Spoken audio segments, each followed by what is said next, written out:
Hey everyone, I decided I needed a break from the main series before I spent time with Brooke and her rock star mom. So I jumped back over to the Super Edition books for number 4, The Unicorns Go Hawaiian. And yes, that's the title, but it's very weird. Elizabeth is almost never in this book. She's only mentioned a very few times. And for a book called Sweet Valley Twins, I would have expected a little bit more of Elizabeth. So if we look at just the cover, here in the blue, we have Ellen. We've seen this face before, and she's usually kind of like the prettier girl, maybe like the old Hollywood type. Next to her, the very blonde, is Mary. Bangs, no idea who that is. The green, I think we are to assume, is Mandy. And the one front and center, obviously, is Jessica. It is a different face model than they've used before, but who else could possibly be front and center than Jessica? And then we have the girl in the purple who, again, I don't know. Janet and Lila also go on this trip, but they are both generally described as pretty. And of the 6 girls on the cover, Bangs and Purple are the least pretty by far. Although I shouldn't judge preteens on their looks. That's not good manners. So this is yet another absolutely preposterous book. It is a very stereotypical mashup of the babysitters go to Hawaii. What's that called? Aloha Baby Sitters. That plus all the strife with Dawn and Carol, plus the Brady Bunch episodes that are set in Hawaii. You take all the worst parts of those and you wind up with the Unicorns Go Hawaiian. So the gist of the story is that one day Jessica and Mandy are supposed to be doing homework or something, but instead they're reading a women's magazine and sees there's a contest to invent a new pineapple recipe. So of course they do. And they make just a disgusting concoction. It's pineapple and anchovies and chocolate chips and cinnamon and everything else. And it just sounds like a huge waste of money because all these ingredients are going to get thrown away. And they're not even keeping track of this recipe. It's just kind of a shake of this, a little bit of that. And somehow this recipe magically gets written down and sent to the magazine. And wouldn't you know it, Jessica wins. Of course she does. Jessica wins, not Jessica and Mandy. And what's funny here is they don't call her. They don't send anything through the mail. They publish something, like a little tiny notice in the next magazine that she needs to call and claim her prize. And no one else could claim to be her? That was really weird. So she winds up winning a trip to Hawaii for 2 people. And that doesn't make any sense. Wouldn't it be, or herself and 2 people? Wouldn't it be 2 people total or a family of 4? 3 is a really weird number. Never mind that she's 12. I would assume a trip like this, you would have to be 18, if not 21, in order to win. But it's Sweet Valley! And of course, Lila's dad has business to do in Hawaii, so he can go and chaperone and take Lila too. And something really weird about this is they kept spelling chaperone without that E at the end.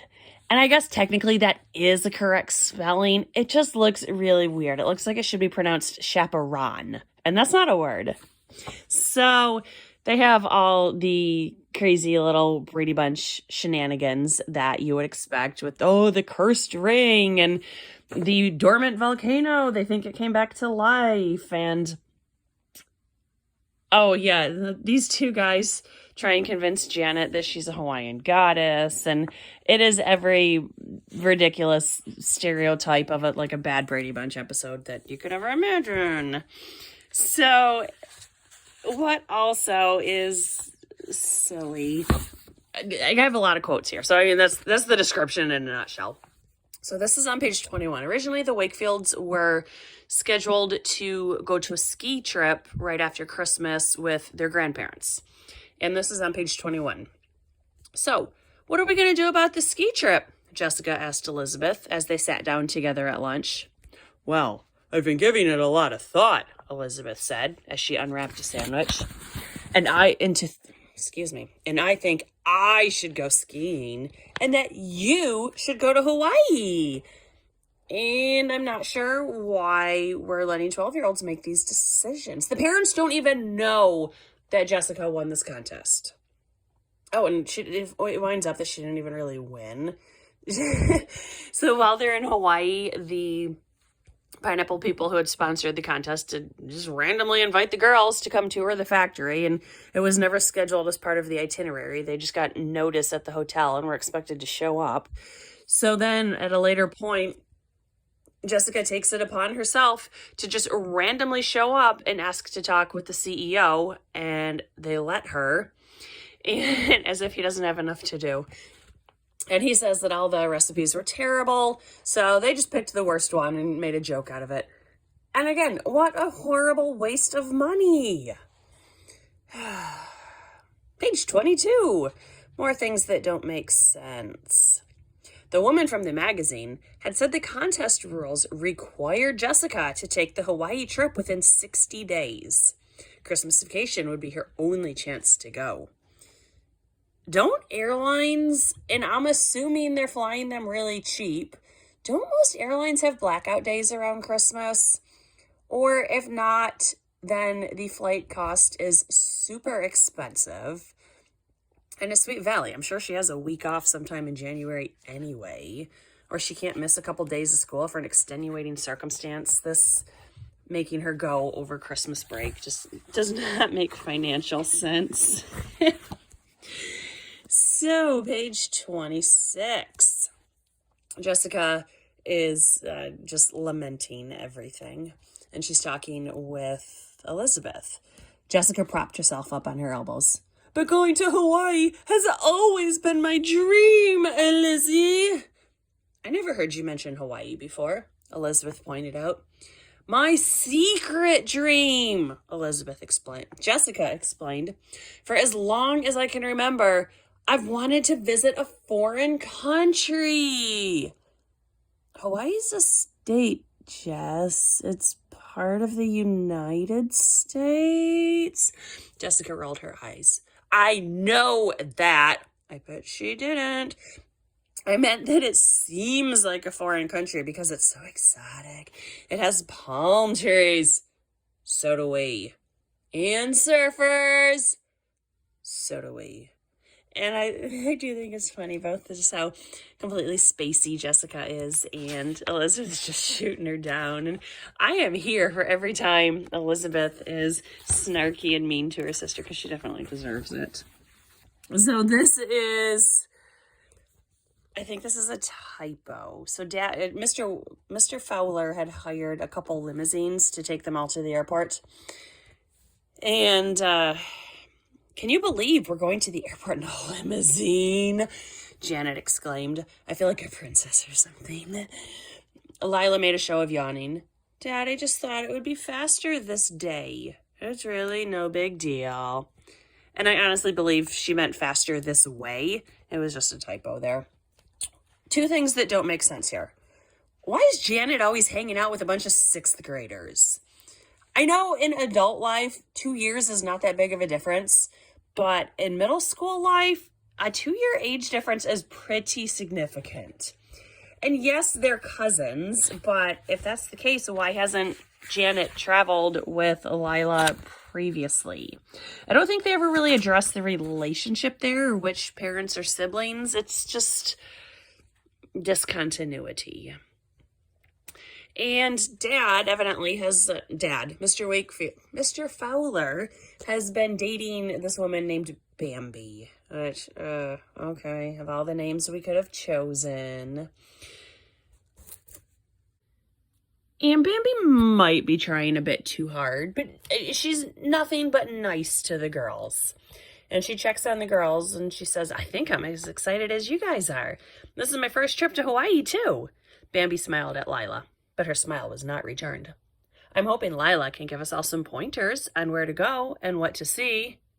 There are guidebooks in the lobby, Lila said frostily. It's like, Lila, We all know you have daddy issues and you have major insecurity, but if this woman is going to make dad happy, quit being so nasty about it and give her a chance. And then in the same chapter, they're all talking about what they want to do. And Ellen says, I've got an even better idea. Why don't we each do what we each want to do? Lila, why, Ellen, you've actually had your first good idea. I guess even you have your moments. Someone needs to slap Lila. Not that I'm condoning violence, but she's always been obnoxious. But in this book, she's going out of her way to be so much worse than normal. And this next one, she's just horrendous. Oh, that's kind of funny. So Lila decides that she's going to go flirt with a lifeguard, even though she's 12 and he's working. Whatever. She puts her towel, of course, right by the lifeguard stand. And it says, page 52.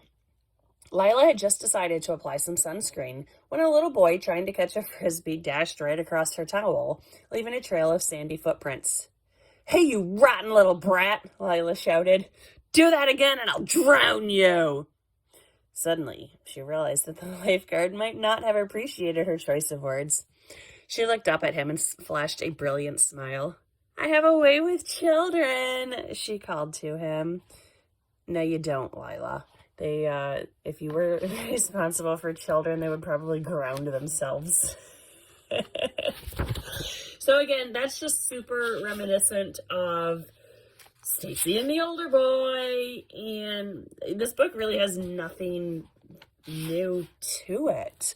The last part I want to read is page 67, where Mandy believes she has left her purse in the restaurant, and Mr. Fowler and Bambi are still there. And it says, Mandy glanced over her shoulder, but there was no waiter in sight. Suddenly, Bambi's voice was clearly audible. The problem, Bambi said anxiously, her voice rising, is that I don't have a maternal bone in my body. I'm so afraid I won't make much of a mother. Of course you will, Mr. Fowler responded. You can do anything you put your mind to. He leaned over and gave her cheek a kiss. That is the entire scenario. And somehow Mandy and Mary take that to mean Mr. Fowler and Bambi are getting married. And of course, Lila just goes off the deep end about that. But the end, oh, what a surprise. After telling us 57 times that Bambi is an actress, she's practicing for her audition. What do you know? And of course, she and Lila become civil towards the end. Maybe not besties, but they're more tolerant. And I think Lila just got off her high horse for a bit there. If I remember correctly, we never hear of Bambi ever again, so I'm guessing that relationship didn't work out. We also never hear about this trip again, so it's Sweet Valley. They have no sense of time passing or connectedness between this and the main series. This book was every bit as ridiculous as you would expect, and that's kind of what I was looking for. I wanted a jokey, funny book, and this one, this was jokey, funny in spades. It was fine. It's almost like Sweet Valley's just given up at this point, and they've decided how many ridiculous stories can we mash together, and it was fine. It was all right. This book does not take itself very seriously, so the readers should not either. This was Sweet Valley Twins and Friends, number 4, The Unicorns Go Hawaiian. It tells us it's the trip of a lifetime, but I know the girls in this series, just this series, are going to go to Europe multiple times. So, not sure I believe that claim. So, I don't know what I'm going to read next. I have Brooke and Her Rockstar Mom, or what's the next one? The Twins, Lila's Secret Valentine. Super Edition 5. I'm not sure I'm in the mood for more Lila. Or Super Chiller 1, The Christmas Ghost, which is basically A Christmas Carol for Jessica and not sure I want that much Jessica. So I'll read one of them. I don't know which, but I'll have it up next week or so. This one was fine if you need a good giggle. So thanks for watching. Bye.